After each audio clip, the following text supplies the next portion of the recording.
Ingeniero Gutiérrez, ¿cómo está? Muy buenos días. Buenos días, Rodolfo. Gracias por la invitación. Muy bien. ¿Alguna impresión sobre la entrevista de anoche a Vladimir Cerrón que le hizo la televisión? Sí, dos, ¿no? Un entrevistador sumamente nervioso. Parece muy apurado en tratar de dejarlo mal parado, pero creo que el que quedó mal parado es él. Y por otro lado, un Vladimir Cerrón poniendo pues, las cosas en su contexto, un contexto político. Él tiene una forma de ver las cosas que podría llamar a la polémica si discrepamos con él, pero realmente haciendo un discurso político que es el nivel donde debe discutirse tal como se maneja hoy el gobierno y cómo se maneja la política a nivel nacional e internacional. Pero había una gran precipitación del entrevistador y se veía por sus interrupciones su nerviosismo y el que trataba de quedar mal y al final quedó mal él, ¿no? Así es. Bueno, hoy en la mañana lo han calificado a Cerrón, luego de su aparición en la televisión, como el Alan andino. Usted ha trabajado con Alan García. Yo no sé si se refieren a Alan comparándolo a Cerrón por el tema, digamos, de la corrupción con el que ha sido señalado García, o se refieren quizá a su aparición como un tipo que habla y habla bien, que puede, más allá de que estemos en desacuerdo con lo que dice, hacer planteamientos tipo de un estadista. ¿Qué impresión le da eso de Alan andino? Bueno, las comparaciones siempre pueden ser odiosas, pueden tener sus adeptos, pero lo que ha mostrado Cerrón ayer es que la prensa lo ha satanizado y la gente no lo conocía en el verdadero contexto como político. Y eso creo que ha sorprendido favorablemente a algunos, sobre todo sus adeptos, y a otros que lo han visto con sorpresa hasta con temor. Porque no es fácil hoy día polemizar con Vladimir Cerrón y en buena hora. O sea, estamos en el verdadero contexto político, donde hay que polemizar con conceptos, con doctrina, con conocimiento, con antecedentes, con experiencia de la realidad. Y eso es lo que ha mostrado ayer Cerrón. Por eso que a muchos les ha sorprendido. Y la verdad que los que ya lo habíamos escuchado antes, cuando era presidente regional, no. Pero la mayoría del país no lo conocía. Por eso que ha sorprendido, por eso vienen las comparaciones. Pero más allá de las comparaciones, creo que tenemos un político en su contexto que con todo su derecho, porque es el secretario general del partido de gobierno, o el partido que llevó al gobierno a Pedro Castillo, expresa sus ideas. Ahora, tras la declaración de Cerrón, ¿usted cree, como Juan Carlos Tafur o como Hildebrand, que él, junto con Pedro Castillo, en realidad están jugando en pared? ¿O es que la declaración de Cerrón le da la impresión como que Cerrón quiere y sigue buscando imponerse en el gobierno?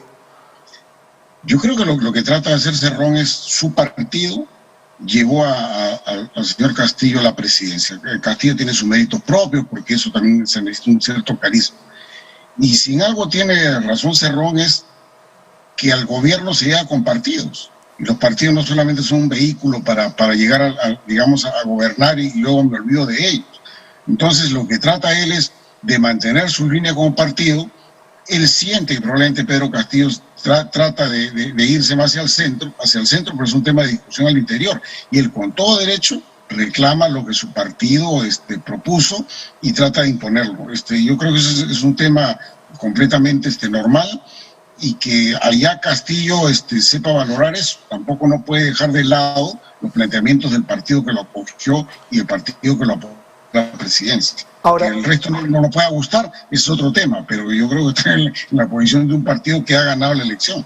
Ahora, respecto de lo que dijo, un poco desmenuzando la entrevista, una o dos cosas con las que usted no concuerda de la declaración de Cerrón y una o dos cosas con las que le parece que sí está de acuerdo. Mira, uno de los más controvertidos es el tema de la nacionalización de los recursos naturales. Y eso hay que explicarlo, ¿no?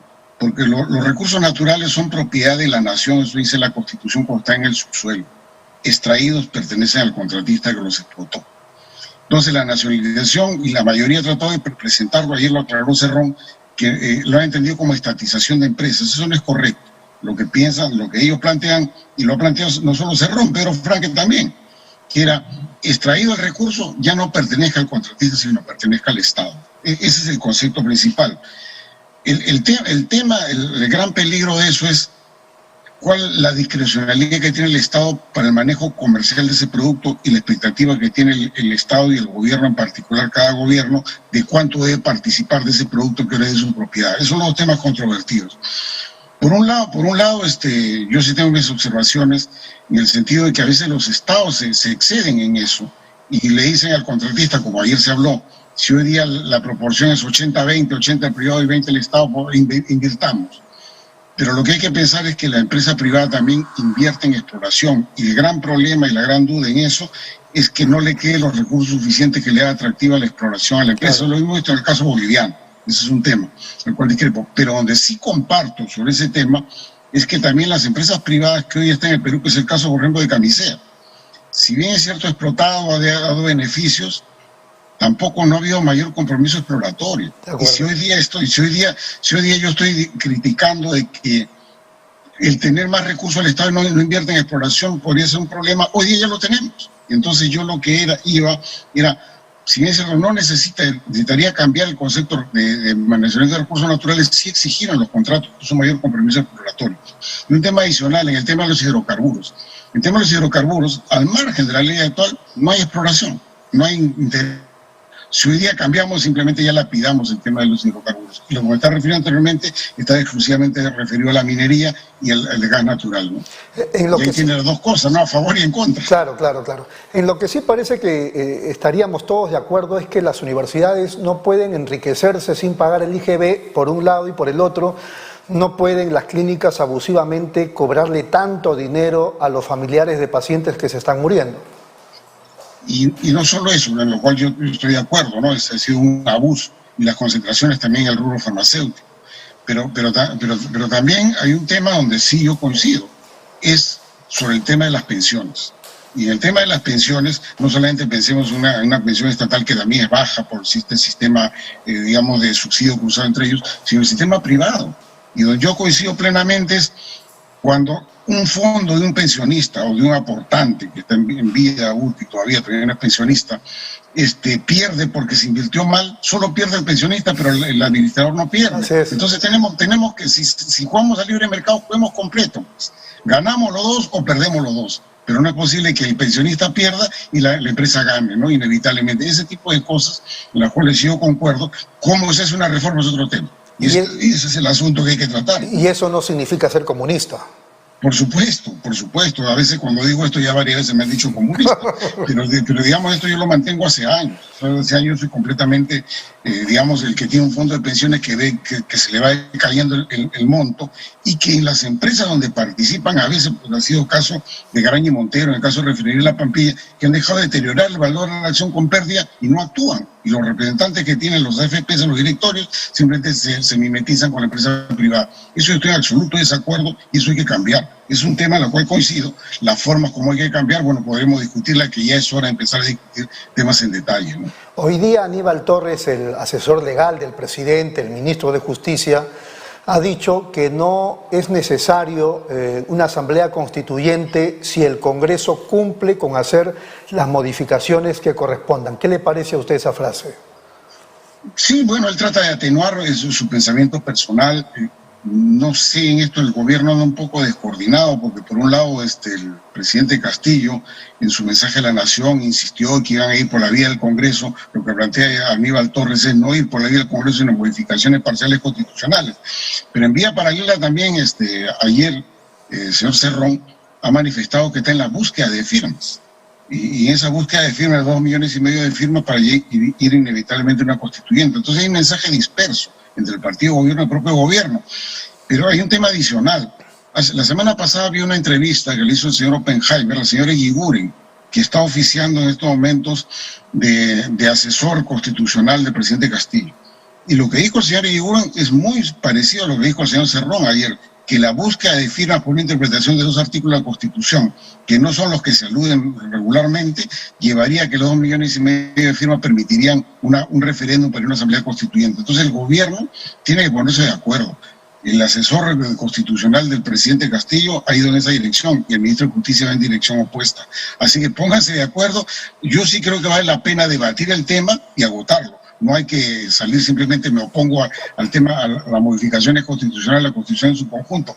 Pongamos los temas en debate, discutamos sobre eso y llegamos a un acuerdo, y lleguemos a un consenso. Pero a priori se comienza a negar. Hay que ver qué temas se piensan cambiar y discutamos sobre eso. Y eso lamentablemente la misma derecha no se está aceptando. Simplemente no sé lo que dice, me opongo, eso está mal. Hay que escuchar, debatir y concluir. Este fin de semana que acaba de pasar, en Arequipa han maltratado a la presidenta del Congreso, Mari Carmen Alba, la han calificado de racista y todo, ella ha tenido que salir rápido por donde estaba, ingresar a su vehículo e irse. Pero claro, eso es consecuencia también de un comportamiento o de un gesto que no correspondía, en mi parecer, al presidente de la República la otra vez cuando el jefe de Estado fue a visitar a la mesa directiva del Parlamento. En todo caso, ¿qué impresión tiene usted de estos cuadros? No, bueno, yo creo que la posición que tomó la presidenta del Congreso es inevitable, era de rechazo, le salía le salía del alma, ¿no? No era ni siquiera que lo había practicado para el momento, como que le salió del alma. Y eso se ve mal, pues. O sea, yo hace unos minutos escuchaba a Rudecindo Vega tratando de torear el tema. Yo no lo voy a torear, a mí me pareció mal. Y sencillamente se le notó como un acto natural que le salió, como digo, del alma. Y eso genera rechazo, pues. Eso genera rechazo y justamente ese tipo de rechazo, ese tipo de actitudes es lo que ha generado que el señor Castillo, el Partido Perú Libre, puedan arribar a la situación que ha llegado a la elección. O sea, eso ha generado, hay un gran rechazo al mundo andino, hay un gran rechazo al mundo provinciano y eso genera realmente una indignación y que se ha expresado en este voto popular que los ha llevado a la presidencia. Claro, podríamos decir que le resta al Congreso y le suma al gobierno. Por supuesto, y la expresión de Arequipa no necesitas que la prepare, también es espontáneo, porque en Arequipa muchas veces también a la gente se le ha tratado de decir como andino y despectivamente serrano. Entonces eso afecta y lamentablemente la actitud que tuvo la presidenta del Congreso fue muy cuestionable. Como te dije, le salió del alma y esas cosas hay que cambiar en el país. ¿Qué le parece el tema del voto de confianza? Usted, porque el 26 de agosto se va a ver este asunto, primero hará uso de la palabra el Premier, con su gabinete ministerial, pidiendo el voto de confianza. ¿Cree que se lo darán o no, de acuerdo al contexto que usted está observando? Yo creo que, bueno, primero sí hay que escuchar, eso es importante. Mucha gente dice, no, vienen los comunistas, no hay que escucharlo, a priori ya, vacancia ya. Eso no, yo no estoy de acuerdo. Si somos demócratas, tenemos que escuchar, tenemos que debatir, tenemos que ponerlo, tenemos que ir en línea. Ahora, el Congreso tiene un gran temor de ser cerrado. Y entonces yo creo que la actitud del Congreso para el día de la presentación del voto de confianza va a ser aprobar. Un discurso seguramente flamígero contra el Premier y sus ministros, pero a la hora de votar se va a votar porque a favor y darle el voto de confianza, porque lo contrario iría una de dos, y a la segunda un acto provocador que podría ser, por ejemplo, rondas campesinas complementando a la Policía Nacional, hago una cuestión de confianza y se acabó Congreso. Entonces yo creo que sí se va a aprobar, a pesar que no les guste, porque tiene que ser una estrategia inevitable que tiene que seguir el Congreso. Totalmente de acuerdo. César, ha sido muy amable, muchas gracias, un fuerte abrazo. Gracias, de igual manera, Rolfo.